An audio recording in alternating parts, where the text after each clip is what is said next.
ఈ నెల 27 తారీఖున ఉమ్మడి వరంగల్ జిల్లా, ఉమ్మడి కరీంనగర్ జిల్లా, ఈ రెండు జిల్లాల పొలిమేర మధ్యలోనే బీఆర్ఎస్ రజతోత్సవ సభ కూడా ఏర్పాటు చేయబోతున్నారు. ముఖ్యంగా ఈ సభకి దాదాపు 10 లక్షల మంది కూడా వచ్చేటువంటి అవకాశాలు ఉన్నాయని చెప్పేసి బీఆర్ఎస్ నేతలు కూడా చెప్పడం జరుగుతుంది. అసలు ఈ సభ ఏర్పాట్లు ఏ విధంగా జరుగుతున్నాయి, ఇలా ఉన్నాయనేది కూడా ఒకసారి మనం వెళ్ళి చూద్దాం. ఇది ఈ మార్గం, సభకు వెళ్ళేటువంటి మార్గం. ఇది పూర్తి స్థాయిలో అన్నీ కూడా ఏర్పాటు కూడా చేస్తున్నారు. వచ్చేటువంటి కార్యకర్తలు కావచ్చు, నేతలకి ఎటువంటి ఇబ్బందులు తలెత్తకుండా మాత్రం పూర్తి స్థాయిలో ఏర్పాటు కూడా చేపడుతున్నటువంటి పరిస్థితులు నెలకొన్నాయి. ఇక ఈ సభ దాదాపు 1600 ఎకరాలలో కూడా ఈ యొక్క సభను కూడా ఏర్పాటు చేస్తున్నారు. ముఖ్యంగా ఆ స్టేజ్ ప్రాంగణం కావచ్చు, ఆ స్టేజ్ ముందు ఉన్నటువంటి కార్యకర్తలు ఉండేందుకు కూడా దాదాపు 160 ఎకరాల్లోనే ఆ ప్రాంగణం కూడా ఏర్పాటు చేశారు. ఇక మిగతా అంతా కూడా పార్కింగ్ స్థలాన్ని కూడా ఏర్పాటు చేశారు. ఇక్కడ మనం ముఖ్యంగా ఒకటి గమనించాల్సింది ఏంటంటే, ఇక్కడ ఉన్నటువంటి గ్రామస్తులు, రైతులు స్వయంగా కేసీఆర్ కోసం మేము మా భూములు ఇచ్చేందుకు సిద్ధంగా ఉన్నాము, మా భూములు ఈ సభ కోసం మేము ఇస్తాము, స్వచ్ఛందంగా మేము ఇస్తామని చెప్పేసి ఇక్కడ ఉన్నటువంటి రైతులు కూడా చెప్పడం జరిగింది. మనం చూస్తున్నాము, ఇక్కడ ఉన్నటువంటి పొలాలలో కూడా చూస్తున్నాము. ఇదంతా కూడా పార్కింగ్ స్థలాల కోసం, వచ్చేటువంటి వాహనాలకి పార్కింగ్ కోసం పూర్తి స్థాయిలో కూడా ఇక్కడ ఏర్పాటు కూడా చేస్తున్నారు. దీనికి సంబంధించినటువంటి క్లీనింగ్స్ కూడా చేపడుతున్నారు. ఎందుకంటే దాదాపు కొన్ని 10 లక్షల మంది కార్యకర్తలు కూడా ఈ సభకు హాజరవుతున్నారు కాబట్టి పెద్ద ఎత్తున వాహనాలలో వస్తున్నారు. కొంతమంది ఎడ్ల బండి మీద వస్తున్నారు, మిగతా కొంతమంది అనేక మార్గాల ద్వారా, అనేక లారీలు కావచ్చు, ట్రాక్టర్ల ద్వారా ఈ సభ ప్రాంగణానికి చేరుకుంటున్నారు. కాబట్టి వారి కోసం కొంత పార్కింగ్ కూడా ఏర్పాటు చేశారు. ఈ పార్కింగ్ దాదాపు 1000 ఎకరాలలో కూడా ఈ పార్కింగ్ స్థలం కూడా ఉంటున్నట్టు కూడా మనకి స్పష్టంగా అర్థమవుతుంది. ఈ పార్కింగ్ స్థలాలు కూడా ఈ లైట్స్ కూడా ఏర్పాటు చేశారు. చీకటి పడ్డాక ఎవరికి ఎటువంటి ఇబ్బందులు లేకుండా మాత్రం పూర్తి స్థాయిలో ఇక్కడ ఉన్నటువంటి బీఆర్ఎస్ పార్టీకి సంబంధించినటువంటి నేతలు పూర్తి స్థాయిలో ఇక్కడ ఉండి ఈ పార్కింగ్ స్థలాలు కావచ్చు, దీనికి సంబంధించినటువంటి ఏర్పాట్లు, వచ్చేటువంటి కార్యకర్తలకు ఎటువంటి ఇబ్బందులు లేకుండా మాత్రం పూర్తి స్థాయిలో వారి కోసం అన్ని ఏర్పాట్లు కూడా చేయడం జరుగుతుంది.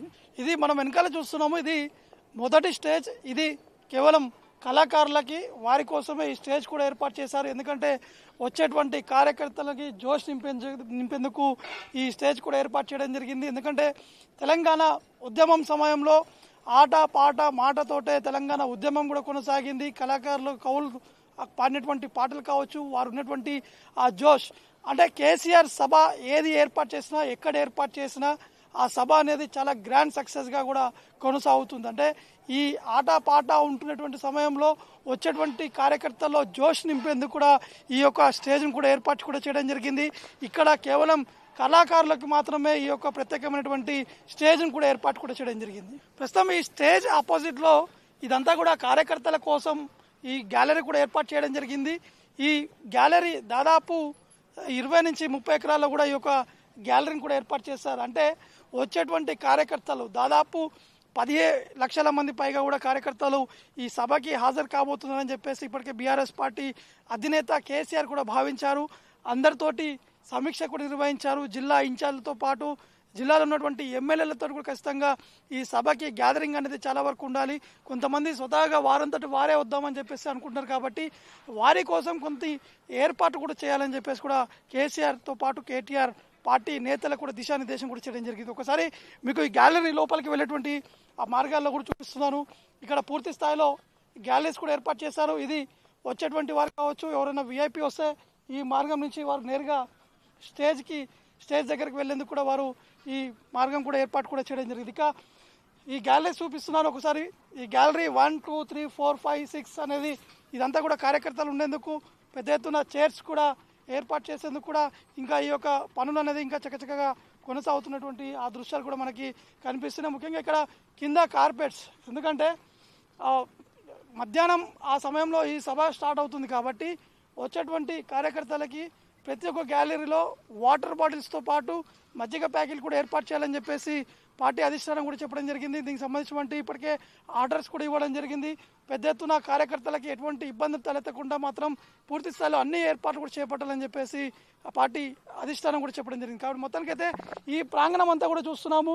ఇది స్టేజ్ ముందు నుంచి వెనకాల భాగం వరకు, అంటే దాదాపు మెయిన్ రోడ్ వరకు కూడా ఈ వచ్చేటువంటి కార్యకర్తల కోసం ఈ గ్యాలరీస్ అన్ని కూడా ఏర్పాటు కూడా చేసినటువంటి ఆ దృశ్యాలు కూడా మనకు కనిపిస్తున్నాయి. అంటే ఆ మెయిన్ రోడ్ మీకు ఏదైతే కనిపిస్తుందో ఆ రోడ్డు వైపు పార్కింగ్ స్థలాలు కూడా ఏర్పాటు చేశారు. మరోవైపు నేను చూపిస్తున్నటువంటి ఆ లెఫ్ట్ సైడ్లో కూడా మొత్తం పార్కింగ్ కూడా ఏర్పాటు కూడా చేయడం జరిగింది. మరోవైపు రైట్ సైడ్తో పాటు వెనక సైడ్ ఉన్నటువంటి ఆ గ్రామం ఏతుందో ఆ గ్రామం నుంచి కూడా కొంత పార్కింగ్ కూడా ఏర్పాటు చేశారు. మరోవైపు మనం చూస్తున్నాం, విజువల్స్ కూడా చూస్తున్నాం, కొంతమంది బీఆర్ఎస్ పార్టీకి సంబంధించినటువంటి కార్యకర్తలు కూడా స్వతహాగా వారు ఇక్కడికి వస్తున్నటువంటి ఆ దృశ్యాలు చూస్తున్నాము. వారు అందరూ ఎందుకంటే 22 తారీఖున నిర్వహిస్తున్నటువంటి రజతోత్సవ సభ పెద్ద ఎత్తున సక్సెస్ చేసేటువంటి దిశగా ప్రతి ఒక్క కార్యకర్త, ఉద్యమకారులు అంటే తెలంగాణ ఉద్యమం సమయంలో ఉద్యమ నేతలు వారు చేసినటువంటి కృషి కావచ్చు, వారందరినీ గుర్తించి ఈసారి ఖచ్చితంగా వారికి ఒక సపరేట్ వెల్కమ్ చేపట్టాలని చెప్పేసి కూడా ఇటు బీఆర్ఎస్ నేతలు కూడా చెప్పడం జరుగుతుంది. కాబట్టి మొత్తానికైతే ఈ సభ సంబంధించినటువంటి ఏర్పాట్లు కావచ్చు, ఇది ప్రస్తుతానికి గ్యాలరీ దగ్గర ఉన్నటువంటి ఆ ఏర్పాట్లకు సంబంధించినటువంటి ఆ దృశ్యాలు. ప్రస్తుతం మనం సభ ప్రాంగణం దగ్గర ఉన్నాం. ఇదే స్టేజ్. ఇక్కడ దాదాపు 500 మంది వరకు ఉండేందుకు ఈ ఏర్పాటు కూడా చేయడం కూడా జరిగింది. ముఖ్యంగా ఈ స్టేజ్ పైన మాత్రం ఇటు అధినేత కేసీఆర్తో పాటు కేటీఆర్, హరీష్ రావుతో పాటు బీఆర్ఎస్ పార్టీలో ఉన్నటువంటి ముఖ్య నేతలు, మాజీ ఎమ్మెల్యేలు, దాంతోపాటు మాజీ మంత్రులు, ఉద్యమకారులు వీరందరికీ ఈ స్టేజ్ పై ఉండేందుకు ఈ భారీ ఎత్తున కూడా ఏర్పాటు కూడా చేయడం జరిగింది. అంటే కేసీఆర్ అనేక సభలు కూడా ఏర్పాటు కూడా చేయడం జరిగింది, కానీ ఇంత పెద్ద స్టేజ్ కూడా ఎప్పుడు ఏర్పాటు చేయలేదు. ఇది కేవలం కొంతమంది ఉండేందుకు మాత్రమే ఆ స్టేజ్ కూడా ఉండేది. కానీ ఈసారి ప్రిస్టేజ్గా తీసుకున్నారు. ఖచ్చితంగా పెద్ద ఎత్తున సభ ఏర్పాటు చేయాలి. ఉన్నటువంటి పరిస్థితులు, ప్రస్తుతానికి కాంగ్రెస్ ప్రభుత్వం వ్యవహరిస్తున్నటువంటి తీరు, ఇచ్చినటువంటి హామీలు, కేసీఆర్ ఏం మాట్లాడతారనే విధంగా కూడా అందరూ ఆసక్తిగా కూడా ఎదురు చూస్తున్నటువంటి సందర్భం నెలకొంది. కాబట్టి ఇదే స్టేజ్ పై నుంచి కూడా కేసీఆర్ ప్రసంగించేటువంటి అవకాశం కనిపిస్తున్నాయి. ఎందుకంటే మొన్న జరిగినటువంటి లోక్సభ ఎన్నికలు కావచ్చు, అంతకుముందు జరిగినటువంటి అసెంబ్లీ ఎన్నికలకు సంబంధించినటువంటి అంశాలపై కూడా వారు ప్రస్తావించేటువంటి అవకాశం కనిపిస్తున్నాయి. అయితే ఈ స్టేజ్ పై నుంచి మాత్రం టార్గెట్ కాంగ్రెస్ పార్టీపై చేసేటువంటి అవకాశం కనిపిస్తుంది. మరోవైపు ఈ హైట్ మనం చూస్తున్నాము. ఇక్కడ నుంచి వచ్చేటువంటి ప్రతి ఒక్క కార్యకర్తలకి స్వయంగా స్టేజ్ పైన ఉన్నటువంటి వారు కనిపించేటువంటి ఈ విధంగా అన్ని ఏర్పాట్లు కూడా చేశారు. ఎందుకంటే ప్రతి ఒక్కరు చూడాలి కాబట్టి ఎక్కడి నుంచో కార్యకర్తలందరూ కూడా స్వయంగా ఇక్కడికి చేరుకుంటున్నారు. సభని సక్సెస్ చేసేందుకు ఆల్రెడీ కొంతమంది ఎడ్ల బండి పైన బయలుదేరడం జరిగింది. కాబట్టి వారందరూ చూసేందుకు కూడా ఈ ఏర్పాటు కూడా చేయడం జరిగింది. మనం చూస్తున్నాం, వచ్చేటువంటి ఆ మార్గం కావచ్చు అక్కడి నుంచి మెయిన్ ఎంట్రన్స్గా ఉంటుంది. అక్కడి నుంచి నేరుగా ఈ సభ స్థలికి కూడా చేరుకుంటారు.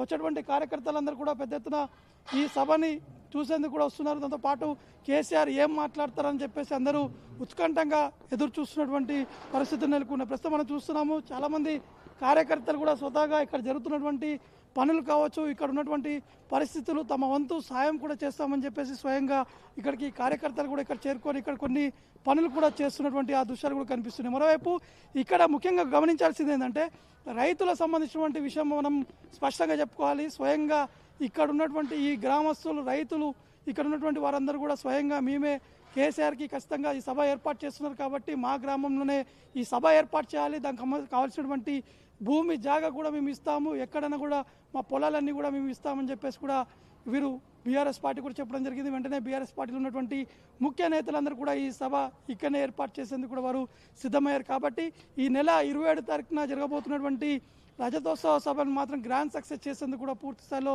అన్ని కట్టుదిట్టమైనటువంటి ఏర్పాటు కూడా చేయడం జరుగుతుంది.